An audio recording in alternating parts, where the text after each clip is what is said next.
Welcome back to the Final K. The Ardennes Classics are here with Amstel Gold kicking us off this Sunday. So in this video, I'm going to give a preview of the race as well as 5 riders to watch throughout it. As always, I'm going to be live for this race on Sunday if you want to come and watch along with me. But yeah, let's get straight into it. So as you can see on your screen, this is the race here. It is 257 kilometers long and is the longest edition of this race since 2019. But I mean, it's not long by much. It's only a kilometer longer than last year's edition. So there are going to be 33 climbs that they're going to have to deal with throughout this race, and you're going to see them going along the bottom of your screen there, the length of the climb as well as the average gradient. The 3 steepest climbs that they're going to have to deal with is the Huppeberg that has an average of 11%, the Kreisberg that has an average of 7.2%, and then the Eisbossweg that has an average of 9.3%. They also do the Cowberg 3 times at this race, and it is also the final climb off the race as well. It is 0.9 kilometers long and has an average of 6%. The last 5 winners of this race, we've seen Wout van Aert win it in 2021, we've seen Kwiatkowski win it in 2022, Pogacar won it in 23,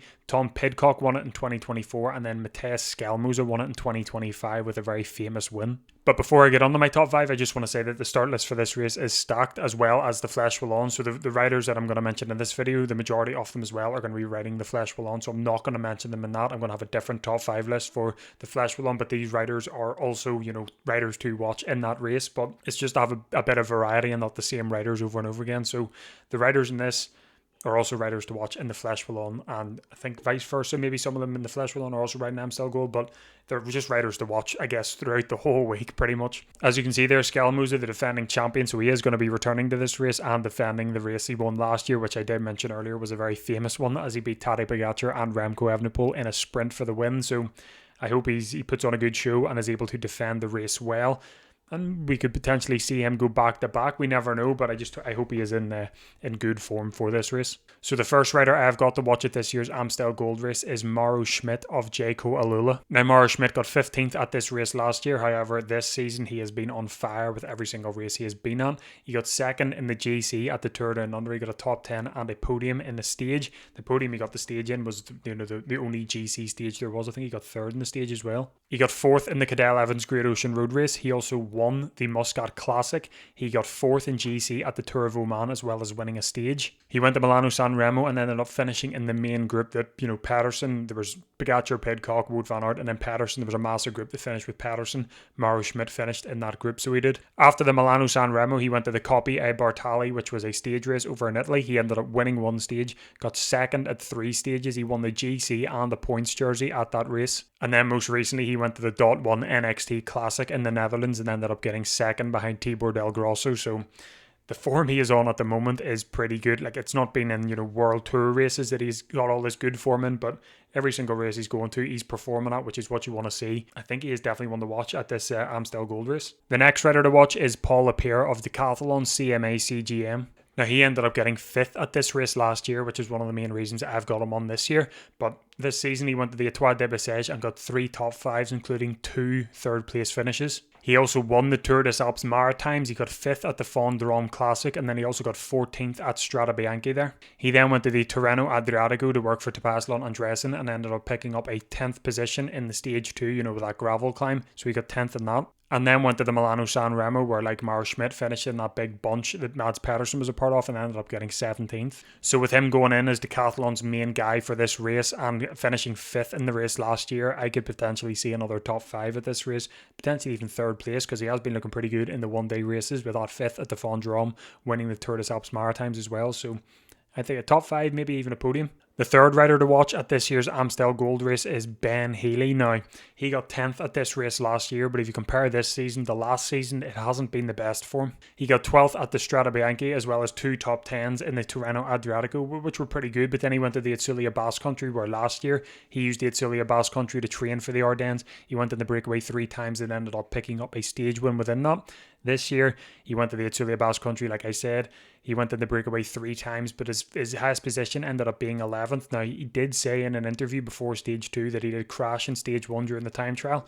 I didn't really hear much after that, but in the stage that he did finish 11th in, or was it? Yeah, the stage he did finish 11th, he actually did look fairly good in it. It was him and Skjelmose and Marc Soler out the front, and then Marc Soler dropped, but it was just him and Skjelmose in the end, and he wasn't letting up, and he didn't want to break the group chasing to catch him, so he did look fairly strong in it. Just comparing it to the last year, it hasn't been the best of on-form season for Ben Healy, but I hope he's able to turn it around in the Ardennes Classics, and I hope that what he did in the Azulia Basque Country was enough to warrant the same or even better results than last year. Now, before I get on to my top two, as always, I want to do my honourable mentions. I've got three. The first one being Brandon McNulty of UAE Emirates. Now, he got 11th at this race last year. That is the only good sign going into this, because UAE seemed to be in a bit of bother with this race, because they had Del Toro down to ride it, but he crashed in the Azulia and tore a muscle in his thigh, so he's out completely of all the Ardennes Classics. Tim Wellens and Jonathan Narvaez are both down for this, but if they are, this will be their first race back. It'll be Narvaez's first race back since January in the Tour Down Under, and it'll be Tim Wellens' first race back since, what race was it? Kernabus or Kerner, was it? I think it was one of them. I think it might have been Kernabus or Kerner where he crashed, but I think UAE are a bit of a sticky situation here with who they've got to ride it. Now, like I said, him finishing 11th in this race last year is probably the best thing he's got going for him. Now, he did in the Azulia Basque Country. There was one stage, when Del Toro and all dropped out, he launched from, he went solo, but he didn't last that long in the solo breakaway. Ended up getting caught and thrown out the back. But when he did finish 11th in this race, he was working for Tadej Pogačar, and he got 11th. So if he was working for himself and he was the leader, I think I don't know. He's definitely one to watch, because I don't see Tim Wellens or Jonathan Narvaez being the main guys going into this. I think it is going to be Brandon McNulty, unless the other ones do feel unformed. But Brandon McNulty, I think if he's got other people working for him, I don't know. I actually don't know. I don't know what UAE are going to do at this race. But yeah, like I said, the best bit he's got going for him is the fact he finished 11th working for Tadej Pogačar. So he's not working for anyone this year, so he could potentially finish a lot higher than that. Now, my second honourable mention is Axel Laurence at Ineos, and he got top 50 at this race last year, but this season he has been on fire with 4 wins already, 1 being in the Tour de la Provence, 2 being at the Coppi e Bartali, where he got second in the GC in that race as well, and then he just won a race there in the Azulia Basque Country, beating Igor Arrieta in a sprint from a breakaway, and he has been looking on fire, so keep an eye on him. Now, my last honourable mention is Andreas Kron of Uno X, who got 5th at this race in 2023, and this season he's actually been doing fairly well. He's got 5th in the GC at the Tour Down Under.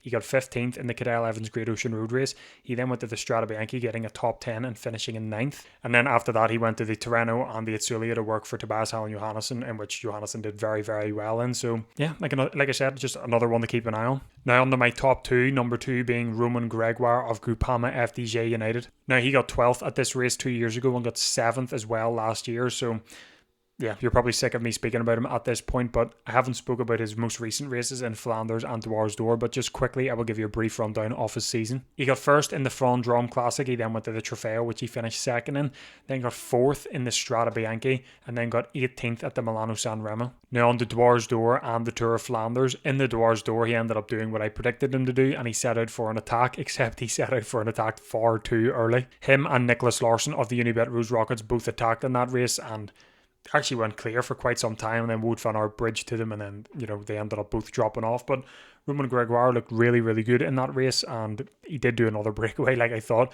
I could potentially see him try and do another breakaway in this race, because it is long enough to do one, and quite a lot of other riders do try and break away in this race, so it wouldn't surprise me if Roman Gregoire tries to go. And then in the Tour of Flanders, which he actually ended up finishing 22nd in for his debut, but I didn't really see much of him on camera, because the main focus was the main 5 guys, but finishing 22nd, 6 minutes down in your debut on the Tour of Flanders for your first ever time doing all the Cobble Classics. I think he didn't do Paris-Roubaix though, but all the Cobble Classics he was sent to, I'd say he did very well. So yeah, like I said, I'm expecting another Roman Gregoire attack in this race, and I actually think he might be in the final, group or reduced group or bunch or whatever it is for the final sprint.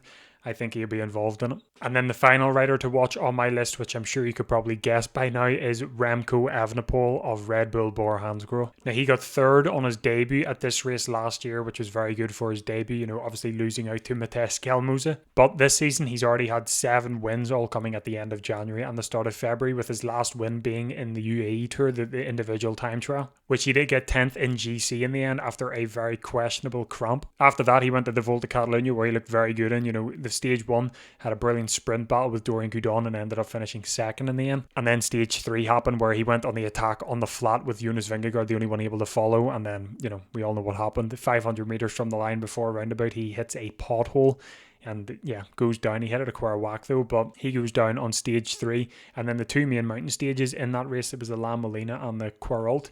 He ended up getting, he got 6th and 5th in those two mountain stages, which were actually very surprising for, obviously his recent result in the UAE Tour. So he did very good in the two big mountain stages. And then the final day of the Volta Catalunya, he wrapped it up with a 3rd place finish after a few arguments with Lipowitz. And then the surprise announcement at the Tour of Flanders, which he went to and completely bossed, finishing on the podium. He got 3rd in the end. Obviously, he didn't boss it that much, but he looked unreal for it being his debut in the Tour of Flanders and getting 3rd in the end. But at Amstel, he's going to be the one everyone is keeping an eye on.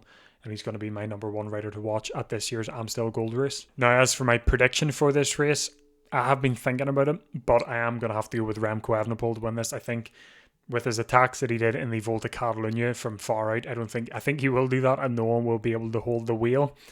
And with how good he looked in the Tour of Flanders as well, over the cobbles and on the flats, I think he's a force to be reckoned with in this Amstel Gold Race. So I think he's going to win it. However, I am going to say keep an eye on Paul Lapierre at the Decathlon, and I think he's going to be one of the riders who goes under the radar a bit because he isn't that big of a name, and Decathlon, he is going to be the leader of Decathlon, and Decathlon are always there at the front of the peloton in every race this season. So I think if someone does attack, I think Decathlon may be able to close it down, or Paul Lapierre will be able to attack himself. I think he's going to be like an underdog watch. So let me know what riders you're keeping an eye on at this year's Amstel Gold Race, as well as what rider you think is going to go on to win it in the comments below. But that is the end of the video. Don't forget to like and subscribe. It does mean a lot. We have finally hit over 300 subscribers, so the road to 1,000 is on.